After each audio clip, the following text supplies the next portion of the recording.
distant lights go down the runway, disappearing through the evening sky. Oh, you know I'm with you on your journey, never could say goodbye.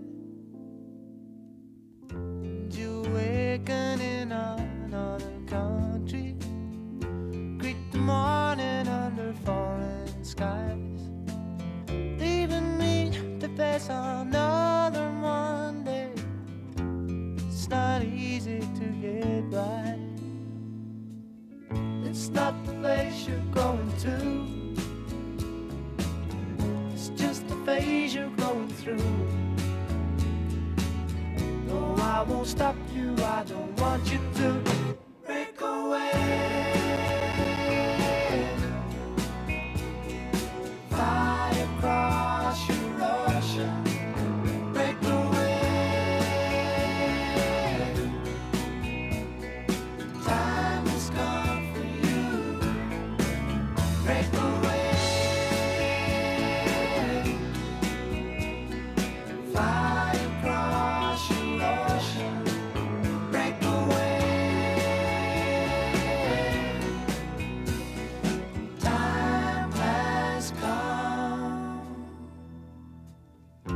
Now you travel on your own opinion, leave your fears and doubts to fade away. Lost your dreams and take them on your journey, spread your wings and fly away.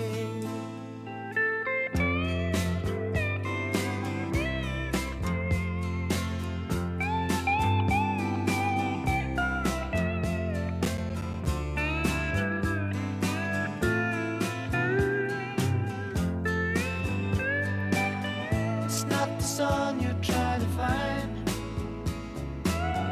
something else is on your mind. You need a little space and time to break away. It's not the place you're going to,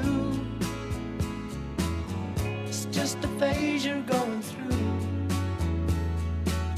No, I won't stop you, I don't want you to break away. Fly across your ocean, break away. Time has come for you, break away. Fly across your ocean, break away. Time has come for you.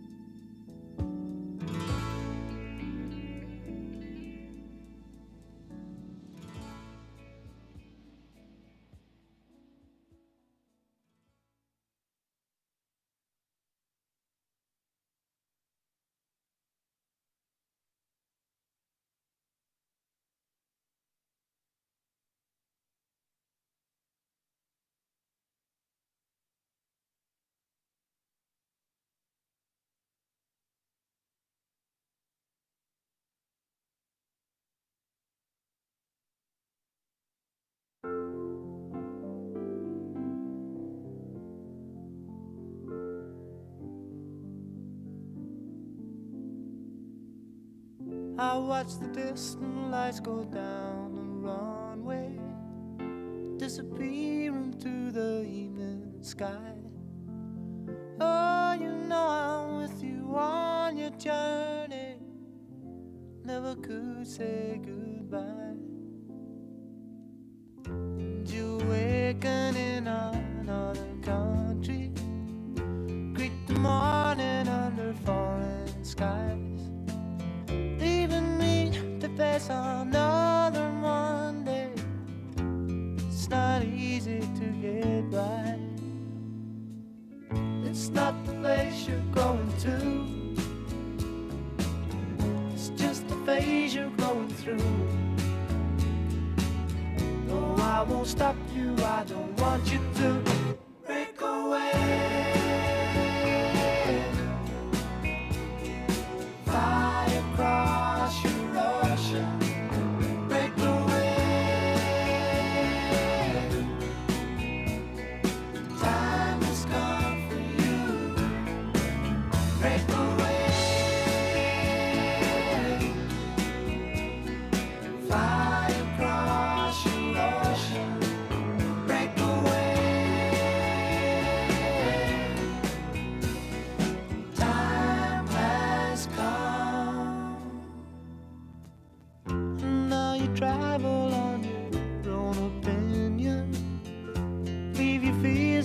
starts to fade away. Dust your dreams and take them on your journey. Spread your wings and fly away.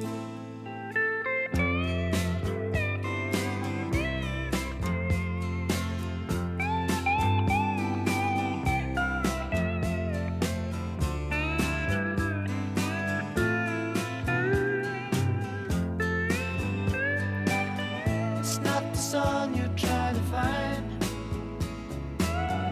Something else is on your mind. You need a little space and time. Break away. It's not the place you're going to. It's just a phase you're going through. Though I won't stop you, I don't want you to break away.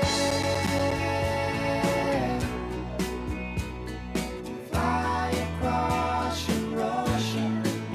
Break away. Time has come for you. Break away. Fly across your ocean. Break away. Time has come for you.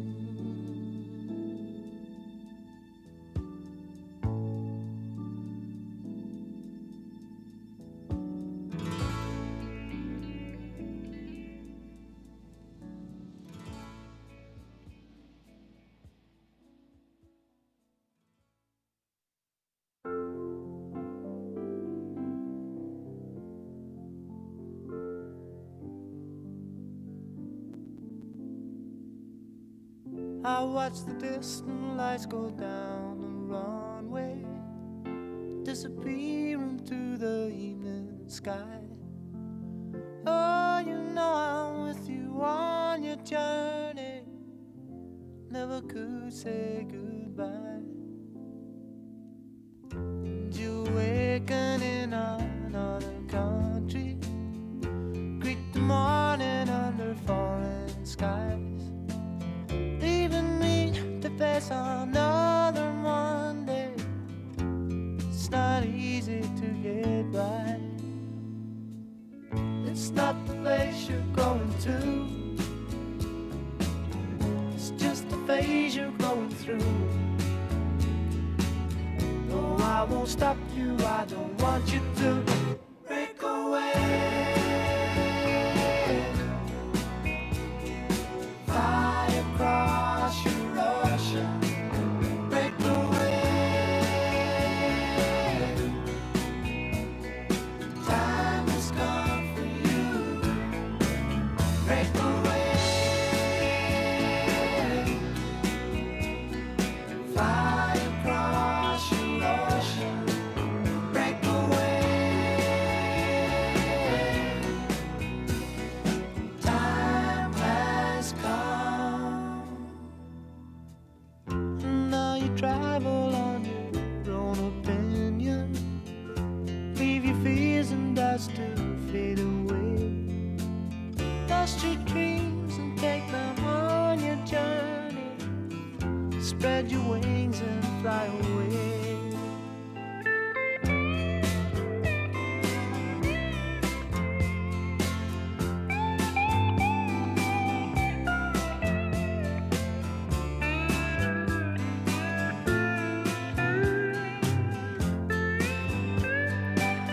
It's not the sun you're trying to find.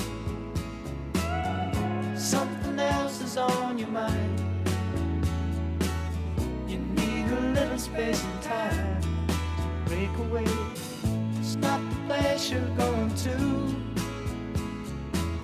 It's just a phase you're going through. Though I won't stop you, I don't want you to break away. Fly across your ocean. Break away. Time has come for you. Break away.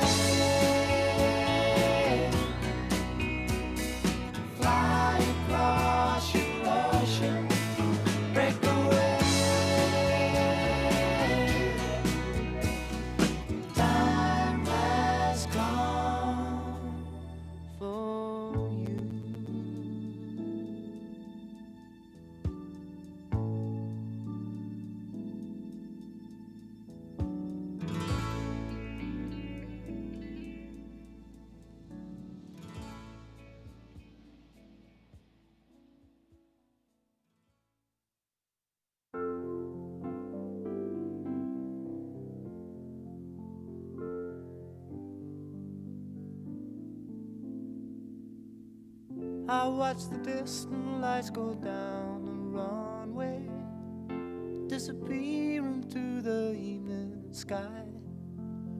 Oh, you know I'm with you on your journey, never could say goodbye. And you awaken in another country, greet the morning under falling skies, leaving me to face another Monday. It's not easy to get by. It's not the place you're going to, it's just the phase you're going through. No, I won't stop you, I don't want you to break away. Fly across your ocean, break away. Time has come for you, break away. Fly across your ocean, break away. Time has come. Now you travel on your own opinion, leave your fears and doubts to fade away. Lost your dreams and take them on your journey, spread your wings and fly away.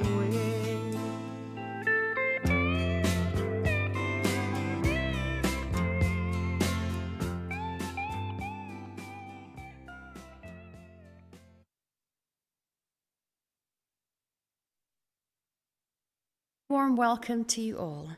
Thank you for coming here today to celebrate the life of Catriona Duncan. My name's Jacqueline Ruddy. I'm an independent celebrant. I'll be conducting the ceremony today. But before we go any further, can you just make sure that your phones are switched off, please? Thank you. In the next short while, it will be my pleasure to share with you the life of Catriona. And as well as sharing her life, we'll also share our grief at her passing. For grief, as we know, is the price that we pay for love. In fact, grief is a great indicator and measure of love. Grief cannot and does not exist except where there has been great love. But underneath all the sadness and grief that you're feeling, there is undeniably something to celebrate. You can celebrate that you knew Catriona and that you loved her and was loved by her. And for that, you can be very grateful indeed. Now let us hear a lovely tribute to Catriona composed by her family. Catriona Flora McAlpine Gray was born at home in the back bedroom of 54 Kilburn Street, Maryhill, Glasgow, on the 18th of January 1969, whilst her sisters, Elizabeth and Shonet, sat on their dad's knee in the kitchen. When the midwife announced that he was the father of a beautiful daughter, the sisters remember their father jokingly saying, "Oh, not another one." And that phase punctuated family life throughout. Now the wean or lobby dosser, as she slept in the hall on a camp bed, as Catriona was affectionately known, was the blonde, blue-eyed one compared to the dark hair of the rest of the family. Her sister Elizabeth remembers her sleeping in her high chair, but still managed to eat with her hands at the same time.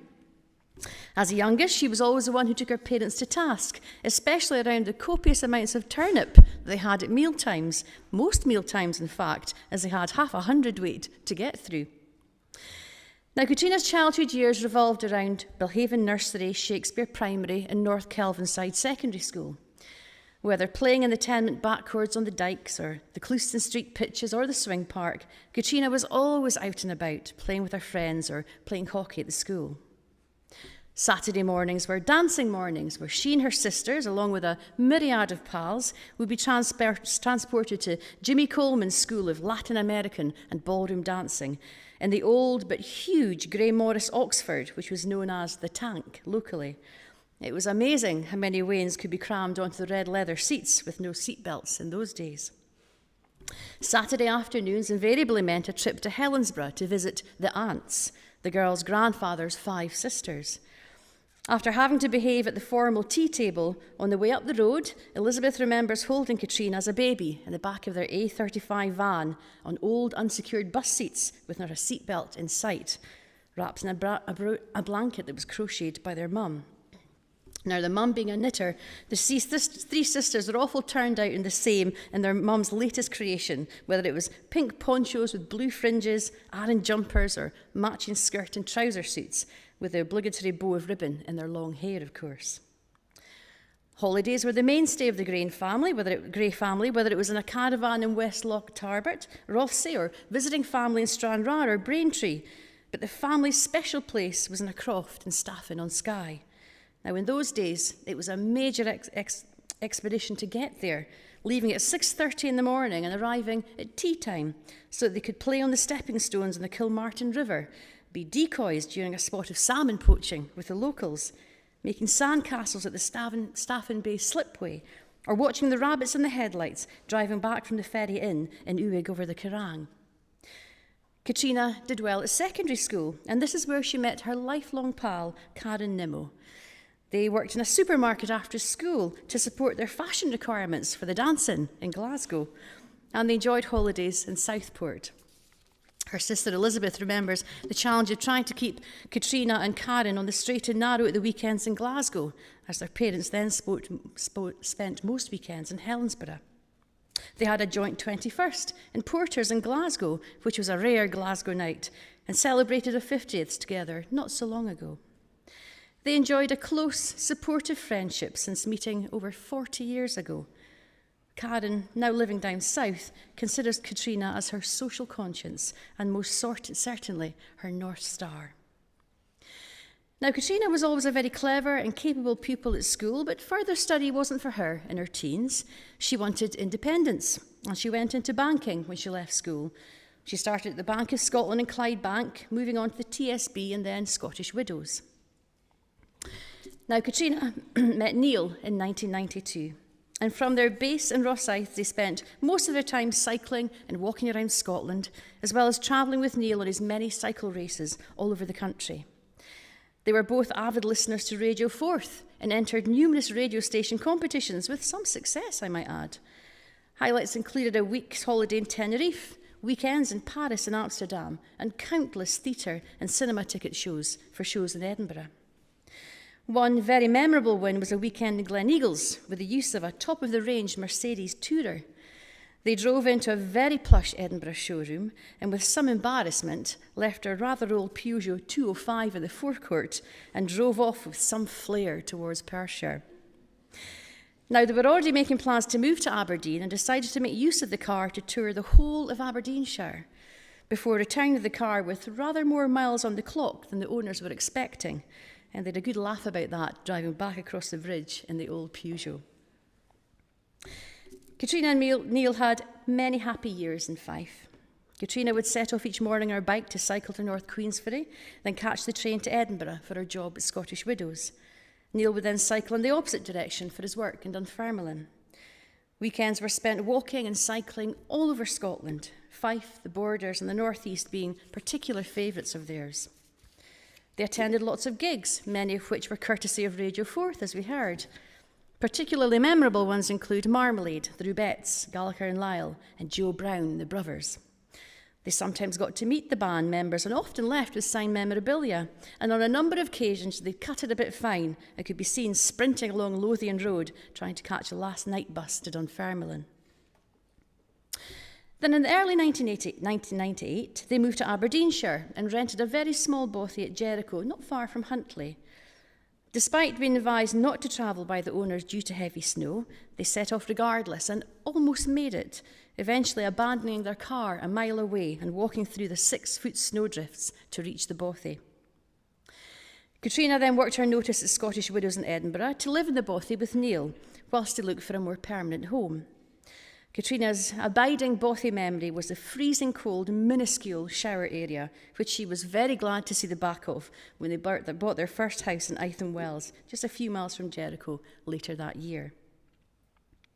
Catriona and Neil married in Canmore, Alberta, and spent several weeks touring Canada, east to west, before returning home to Eitham Wells. Catriona gave up her job in Aberdeen following the birth of Angus in 2000. Their first daughter, Fiona, was born in 2002, followed by Rona in 2004 and Ailsa in 2007. Now, the early family years involved a lot of skiing from the house. Eithin Wells was a very snowy place indeed. And this is where Angus developed his love of skiing, eventually going on to compete both home and abroad for many years as part of the British cross-country ski team. The girls were more interested in horses, and all three became proficient, with Fiona and Ailsa still actively riding and competing. Catriona's love affair with horses began through visiting her Uncle Andrew in Stranraer, where she would get a shot of Barney and other horses. Now, Catriona did manage to talk Neil into riding once, a feat that he has never repeated. The occasion was in Afford, not long after they'd moved to Aberdeenshire. She thought it would be a great afternoon out, but needless to say, that's not quite how it turned out. Neil's horse was a big monster of a thing called Chieftain, with very big feet. The hack was certainly not for novices and was more of a vertical assault course. The route took them up narrow, twisty paths with a steep drop on one side and over ditches and the odd stream. They eventually reached the hill summit in one piece, but the horses bolted on the way down. They learned later that that wasn't uncommon, and a rider was actually thrown off. They dismounted, and then Chieftain proceeded to rest his entire weight on Neil's right foot, and he was not very keen to move it. They remounted their charges, and it was a tense descent, but eventually they made it back to the livery yard. Neil hobbled back to the car, muttering under his breath, "Never again." The family moved home in 2012 to be nearer to local facilities and to prevent the need for multiple 20-mile return trips each day due to the numerous clubs and activities that the children were involved in: rugby, skiing, hockey, swimming, and horse riding, just to name a few. With the farm came more horses, and most weekends were spent travelling to and from horseshoes with the girls, with Angus engrossed in his skiing and rugby. Catriona especially enjoyed meeting up with her sister Elizabeth and her children Alexandra and Charlotte, who were regular visitors to Huntly. Catriona was a great help to her sister Elizabeth with her children whilst Elizabeth worked. She watched Alexandra and Charlotte during holiday times and often took Charlotte on holiday with them. They used to joke that the age differences between the cousins were ideal as a family of 6 children and likened them to the Von Trapps in The Sound of Music. The music festival at Belladrum was a particular favourite.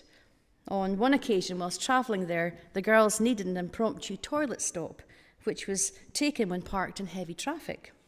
Now, needless to say, the traffic had moved on a bit before the girls managed to find their way back to the car, and Catriona was in fits of laughter watching them in the rearview mirror, trying to get to the car as she moved forward a little faster than they could actually keep up with.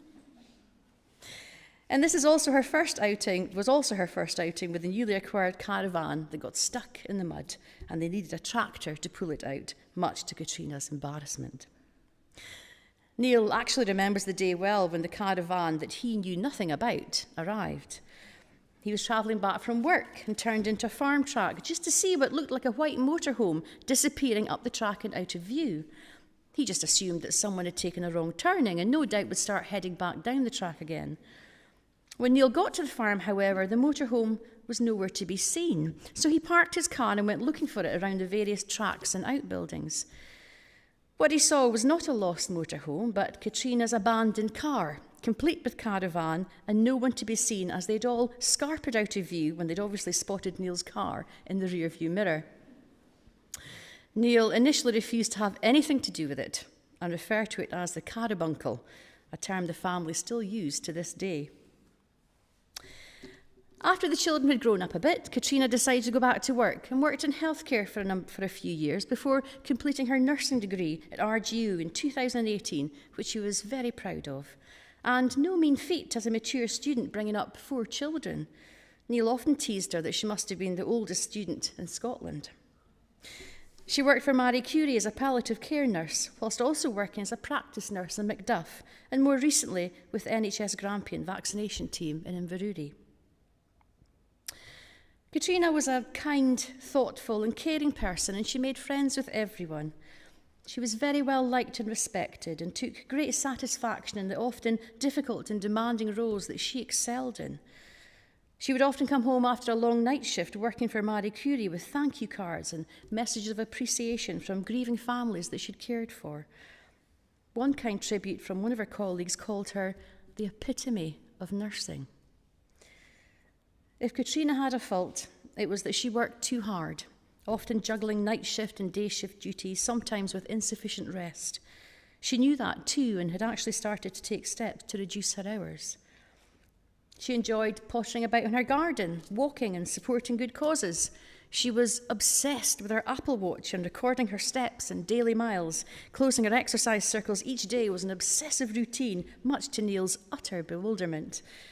She could regularly be seen dancing around the kitchen to loud music, with Van Morrison's Brown Eyed Girl being a real favourite, and shuffling whilst chatting rather than standing, just to increase her steps. Rona now wears her mum's watch and continues the practice of closing Catriona's exercise circles each day. Throughout her life, Catriona was late in leaving for just about everything and could often be seen disappearing down the bumpy farm track at some speed to make up time. This resulted in more than a few broken car springs over the years, and she'd often complain about the cost of her annual MOT. "We need replacement springs again," was not an uncommon muttering, along with, "I thought they were replaced last year." Much to the family's consternation, she would then deliberately change the kitchen clock to be 5 minutes fast, and for 6 months of the year, they were an hour and 5 minutes out. But despite this, she still sped down that track, and they had more broken springs to deal with. Neil and Catriona had recently discussed plans and been discussing their bucket list plans as they considered future retirement plans. A trip to New Zealand and the Rugby World Cup was at the top of her list. She'd planned to take Rona to Italy for her 18th birthday treat and go to Bucharest for her sister's 60th, and she'd just received her new style passport. The family plans to do these things as Catriona would have wanted to. Catriona, a mother, aunt, sister, daughter, cousin, and friend, was sadly taken from us in the early evening of the 9th of March. The unexpected and sudden nature of her death has made it all the more unbearable. She will be fondly remembered by her family, friends, and all who knew her. Her smile and glint in her eye could just light up a room. Her life can be summed up in a single sentence. Everything she ever did, she did for others.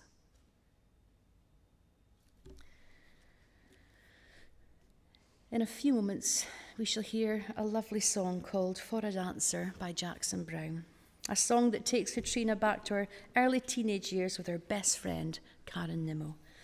So please enjoy the music as we look at some photos of Catriona in happier days.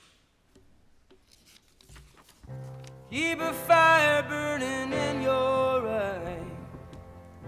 Pay attention to the open sky.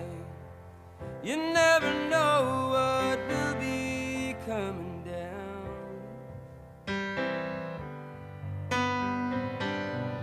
I don't remember losing track of you. You were always dancing in and out of view. I must have thought you'd always be around.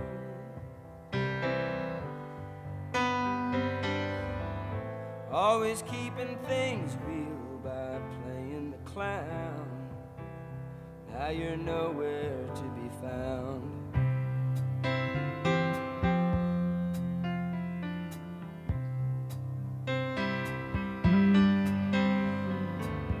I don't know what happens when people die. I can't seem to grasp it as hard as I try. It's like a song I can hear playing right in my ear, and I can't sing. I can't help listening, and I can't help feeling stupid standing round, crying as they ease you down. 'Cause I know that you'd rather we were dancing, dancing our sorrow away. Right on, dance. No matter what fate chooses you play, just do the step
Keep a fire for the human race. Let your prayers go drifting into space. You never know what will be coming down. Perhaps a better world is drawing near. Just as easily it could all disappear, along with whatever meaning you might have found.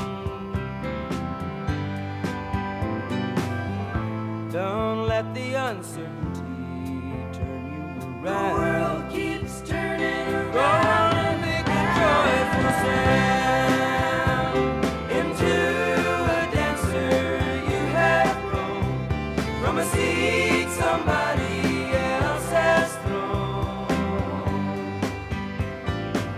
Go on ahead and throw some seeds of your own, and somewhere between the time you arrive and the time you go may lie a reason you were alive, but you'll never know.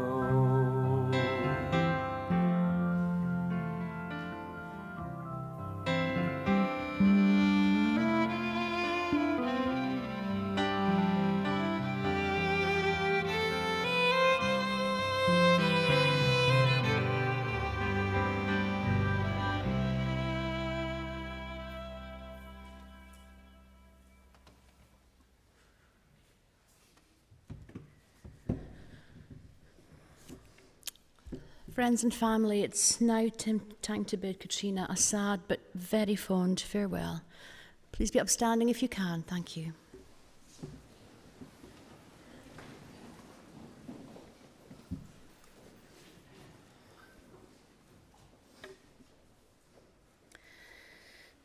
Catriona, it's time to say goodbye now. But first, we have to say thank you. Thank you for your love and loyalty through the good times and the difficult times. Thank you for the legacy that you have left, for your thoughtfulness and care. Thank you for the kindness and compassion you showed throughout your life, even in times of personal duress. Thank you for your dedication to those you worked with and the comfort and support you gave to those in your care. Thank you for your warmth, your smile, and that twinkle in your eye. Thank you, Catriona, for being you. This world is a far richer place for your presence amongst us. We may not understand why you left this world so soon, or why you left before we were ready to say goodbye. But little by little, we begin to remember not just that you died, but that you lived, and that your life has given us memories far too beautiful to ever forget. With respect, we bid you farewell now. And with much love, we leave you in peace.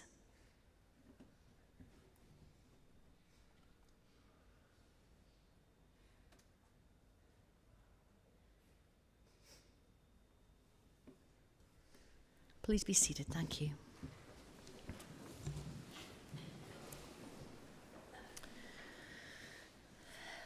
Ladies and gentlemen, I hope that you've been comforted by this last act of love and respect for Catriona that you've all taken part in here today. And whilst we think of her passing with sadness and regret, we should recall her life with respect and happiness.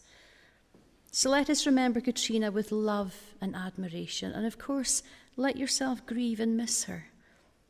But at the end of the day, Catriona would want us to move forward and not to grieve too much. She'd want us to dry our tears, smile, and love the ones that surround us, just like she did. She'd want us to be happy and to appreciate this amazing life that we have. She committed herself to being kind and compassionate to those around her, and she was a rock and confidant to many. She smiled in the toughest of challenges and saw the beauty all around her, and she was grateful for it all. Perhaps we should all try to be a little bit more like Catriona. I would like to draw this ceremony to a close now with an extract from a poem by Iris Heselden, chosen by Shoenich.